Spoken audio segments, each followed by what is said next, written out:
തെരഞ്ഞെടുപ്പ് തോൽവിയിൽ തിരുത്തൽ നിർദ്ദേശങ്ങളുമായി സിപിഎമ്മിലെ യുവനിര. പാർട്ടി അണികളെ കേട്ട് മാത്രമേ മുന്നോട്ടു പോകാനാകൂ. ബ്രാഞ്ച് തലം മുതൽ അഭിപ്രായ രൂപീകരണം നടത്തണം. പതിവ് ശൈലിയിലെ വിലയിരുത്തൽ പറ്റില്ല എന്നും സിപിഎമ്മിലെ യുവനേതാക്കൾ സെക്രട്ടേറിയറ്റിൽ നിലപാടെടുത്തു. സൈഫ, തിരുത്തൽ നടത്തും എന്നിന്നലെ എം വി ഗോവിന്ദനും പറഞ്ഞതാണ്. പക്ഷേ ആ തിരുത്തൽ എങ്ങനെയാകണമെന്നാണ് യുവനിരയുടെ അഭിപ്രായം? സ്വതന്ത്രമായ അഭിപ്രായം പറയാനുള്ള സ്വാതന്ത്ര്യം വേണം എന്നുള്ളതാണ് ഏറ്റവും പ്രധാനപ്പെട്ട അഭിപ്രായമായി നേതാക്കൾ ഉന്നയിച്ചതെന്നാണ് നമുക്ക് അറിയാൻ കഴിയുന്നത്. ദിവ്യ, അതിനകത്ത് ഏറ്റവും പ്രധാനപ്പെട്ട കാര്യം ഈ സ്വതന്ത്രമായ അഭിപ്രായം പറയാനുള്ള സ്വാതന്ത്ര്യം ഇതുവരെ ആ പാർട്ടിക്കുള്ളിൽ ഉണ്ടായിരുന്നില്ലേ എന്നുള്ള ചോദ്യം സാധാരണ മനുഷ്യന് സ്വാഭാവികമായിട്ടും ഉണ്ടാകുന്നതാണ്. സ്വതന്ത്രമായ അഭിപ്രായം പറയണം, തുറന്ന മനസ്സോടെ അത് കേൾക്കണം, തുറന്ന മനസ്സോടുകൂടി അതിനെ തിരുത്താൻ തയ്യാറാകണം എന്നുള്ളതാണ് ഈ രണ്ടാം നിര നേതാക്കൾ മുന്നോട്ട് വെക്കുന്ന ഏറ്റവും പ്രധാനപ്പെട്ട ആവശ്യം. നല്ല ഭാഷയിലാണ് അത്.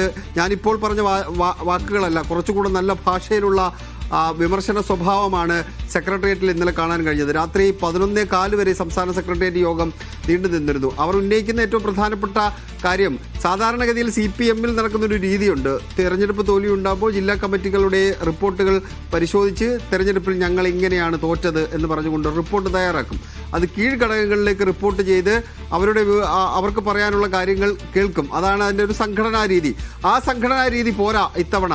ഇവിടെ താഴെ തട്ടിൽ നിന്ന്, ബ്രാഞ്ചിൽ നിന്ന് ലോക്കൽ കമ്മിറ്റിയിലേക്ക് എത്തി, ലോക്കലിൽ നിന്ന് ഏരിയ കമ്മിറ്റിയിലേക്ക് എത്തി, ഏരിയയിൽ നിന്ന് ജില്ലാ കമ്മിറ്റിയിലേക്ക് എത്തി, ജില്ലാ കമ്മിറ്റിയിൽ നിന്ന് ജില്ലാ സെക്രട്ടേറിയറ്റിലെത്തി, പിന്നീട് സംസ്ഥാന സെക്രട്ടേറിയറ്റിലെത്തി, ഏറ്റവും ഒടുവിൽ സംസ്ഥാന കമ്മിറ്റിയിലേക്ക് അത് വരണം എന്നുള്ളതാണ് ഈ രണ്ടാം നിര നേതാക്കൾ ആവശ്യപ്പെട്ട കാര്യം. അത് പാർട്ടി നേതൃത്വം ഒരു പരിധിവരെ അംഗീകരിക്കുകയും ചെയ്തിട്ടുണ്ട്. ജനറൽ സെക്രട്ടറി MA ബേബിയുടെ പിന്തുണ ആ നിലപാടിനൊപ്പമായിരുന്നു എന്ന് വേണം മനസ്സിലാക്കാൻ. സാധാരണഗതിയിലുള്ള തിരുത്തലല്ല, തിരുത്തേണ്ടത് തിരുത്തി തന്നെ ഞങ്ങൾ മുന്നോട്ട് പോകും. അസാധാരണമായ തോൽവി സമയത്ത് അസാധാരണമായ തിരുത്തലുണ്ടാകുമെന്ന വാചകം MA ബേബി ഇപ്പോൾ അല്പസമയം മുമ്പ് കൊല്ലത്ത് വെച്ച് പറയുകയും ചെയ്തു. അങ്ങനെ അസാധാരണമായ തോൽവി ഉണ്ടായ പശ്ചാത്തലത്തിൽ അസാധാരണമായ ഒരു തിരുത്തലിന് CPM നേതൃത്വം തയ്യാറെടുക്കുകയാണ്. അതെങ്ങനെ പോകുന്നു എന്നുള്ളത് നോക്കിക്കാണേണ്ടതാണ്. ഈ മാസം യുവനിര എത്രത്തോളം ശബ്ദമുയർത്തും എന്നതും കൂടി കാണേണ്ടതാണ്.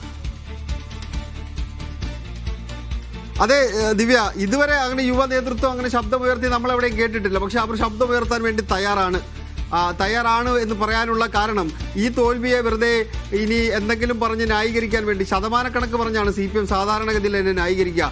പാർട്ടിയുടെ അടിത്തറ ഇളകിയിട്ടില്ല, ഞങ്ങൾക്ക് ഇത്ര ശതമാനം വോട്ട് കിട്ടിയിട്ടുണ്ട്, അതുകൊണ്ട് പാർട്ടി അടിത്തറ ഭദ്രമാണ് എന്ന് എല്ലാ തവണയും CPM-ന്റെ നേതാക്കന്മാർ പറഞ്ഞ തോൽവികളെ ന്യായീകരിക്കാറുണ്ട്. ആ ന്യായീകരണം ഇത്തവണ വേണ്ടതില്ല എന്നുള്ള നിലപാടാണ് പൊതുവെ ഉയർന്നു വന്നിട്ടുള്ളത്. അതുകൊണ്ട് ശബ്ദം ഉയരും എന്ന് തന്നെയാണ് പ്രതീക്ഷിക്കപ്പെടുന്നത്. എത്രത്തോളം ശബ്ദം ഉയരും എന്ന ദിവ്യയുടെ ചോദ്യത്തിന്, ദിവ്യ അല്ലെങ്കിൽ നമ്മൾ ഇതുവരെ കേട്ടതിനേക്കാൾ കൂടുതലുള്ള ശബ്ദം CPM-ന്റെ നേതൃനിരയിൽ നിന്ന് ഉയർന്നു വരും ദിവ്യ, ഉറപ്പായി.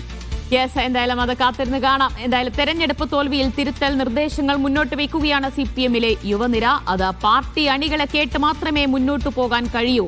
അങ്ങനെ ഉണ്ടാകണം എന്ന അഭിപ്രായമാണ് യുവനിരയുടെ ഭാഗത്തുനിന്ന് ഉയർന്നു വരുന്നത്.